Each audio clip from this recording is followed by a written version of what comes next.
তোমার নাম কি? রবিউল।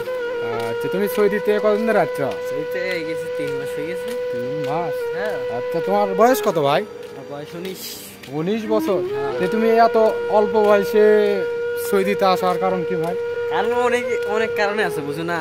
একজন টাকার নেশা আছে, তারপরে অনেক নেশা আছে, যেগুলো চলে এসেছে। দেশ থেকে কি করবো, দেশের যে অবস্থা। আচ্ছা, তোমার এই বয়সে এত টাকার চাহিদা বেড়ে গেল? মানে টাকা থাকবো, তোমার প্রেমিকা থাকবো, টাকা থাকবো, তোমার ফ্যামিলি থাকবো, টাকা থাকবো, তোমার মা বাবা থাকবো। টাকা নাই, তোমার মা বাবা তোমার চিনবো না, তোমার প্রেমিকাও তোমার চিনবো না, কেউ তোমাকে চিনবো না, পাত্তা দিবে না। তুমি এত অল্প বয়সে বাস্তব জীবন নিয়ে এত বাস্তবমুখী। বাস্তব জীবন অনেক, এই বয়সে অনেক কিছু শিখে গেছি, বুঝছেন। এই বয়সে যেগুলো দেখছি, অনেকে 40 বছর বয়সে এগুলো দেখে নাই, কিছু বুঝছো। এই কারণে চলে এসেছি শুধু একটাই, মানে রিয়েল খাবো, বুঝছো না। রিয়েল থাকলে মনে করো তোমার সব কিছু থাকবে। আচ্ছা, তোমার বাড়িতে কে কে থাকে? বাড়িতে আমার আম্মু আছে, তারপরে একটা বড় বোন আছে, আর একটা ছোট ভাই আছে, আর আব্বু সৌদিতে থাকে। তোমার আব্বু সৌদি থাকে, তুমিও সৌদি। তোমাকে তো প্রচুর টাকা পয়সা গো, এত টাকা পয়সা কি করো? টাকা পয়সা না, টাকা তোমরা কইলাম নাকি, টাকা থাকবো, তোমার সব কিছু আছে, বুঝো নাই। টাকা নাই, তোমার দুনিয়া নাই, তোমার প্রেমিকা তোমার লগে, তোমার দেখো তোমার 5-6 বছর রিলেশন, তুমি চলে এসে সৌদি, প্রেমিকা আশা দিছে তোমার জন্য থাকবো, তোমার জন্য অপেক্ষা। কি রে, 1 মাস যায় নাই তোমার সে লাত্তি হয়ে চলে গেছে না। তাই বুঝি তুমি টাকা খাও। আচ্ছা, তুমি এত প্রেম প্রেম করিচ্ছ, তার মানে কি তুমি কি টাকা টাকা খাচ্ছো নাকি? এত কে তোমার?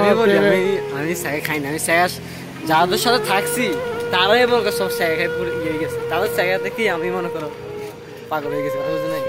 আচ্ছা, তার মানে তুমি কি বুঝাচ্ছ যে এই দুনিয়াতে টাকাই সব? টাকাই সব, মানি ইজ দ্য বেস্ট, মানি আছে তোমার সব আছে। যাই হোক, যারা আমার এই ভিডিওটা শেষ অবধি দেখছেন তারা হয়তো একটু বুঝতে পারলেন। এর বয়স হচ্ছে 19 বছর। তো এই অল্প বয়সে এর বাস্তব জীবন নিয়ে বুঝতে পারছে যে জীবনে চলতে গেলে টাকার প্রয়োজন। Money is all is ultimate পাওয়ার। মানে টাকা এই দুনিয়াতে সব।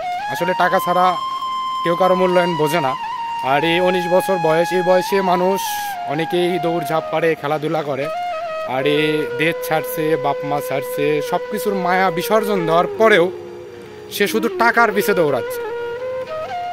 তো ভাই, তোমার দেশের বাড়ি কই? দেশের বাড়ি আমার চাঁদপুর। তুমি দেশে কি করতা?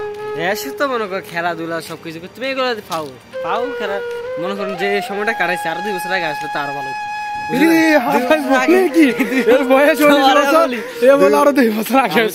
আমি যে টাকা কামাইছি 2 বছর আগে কামাইলাম, আমি এখন বিন্দাস একটা লাইফ হয়ে যেত, বুঝো না। এখন 2 বছর পর আমার বিন্দাস। আচ্ছা, তুমি যে আছো, তোমার হচ্ছে টাকা পয়সা কামাই করবা, তুমি এখানে কতদিন থাকার চিন্তা ভাবনা আছে? আমার তো থাকার চিন্তা আছে, আমার এখন 19, আমি 2030-এ আমার আসলে দেশে যাবো, বা দেশে না যাওয়া যদি টাকা চিনে যাই দেশের খালি বেলা। তোমার টাকাই সব, তুমি দেশও খালি পারলি? খালি বালি কোনো কিছু না। তুমি এর খালি পারলি এটা আরই শব্দ? আরে তুমি ভাষাও জানো? আচ্ছা আচ্ছা আচ্ছা আচ্ছা। যাই হোক, তুমি এখানে এখন কি কাজ করো? এখানে তো মনে করো এখন যে আমরা বিল্লাদিন, সৌদি আরবের সবচেয়ে বড় কোম্পানি বিল্লাদিনে আছি। আলহামদুলিল্লাহ দেখতে আছি, সবাই কফলা করে 25 জন, আমরা 20 জন আছি, 20 জনের কফলা করে নিব। তাই সবাই মিলে এখানে থাকবো, আল্লাহ যে কি করে আল্লাহ দেখবে। আচ্ছা, সব মিলে তুমি এখন যে জায়গার দ্বারা আছো, আলহামদুলিল্লাহ আলহামদুলিল্লাহ আমি যে জায়গায় আছি আল্লাহর কাছে অনেক আল্লাহকে শুকরিয়া জানাই। যে জায়গাতে সেই জায়গাতে থাকতেছি, তুমি অনেক ভালো আছো।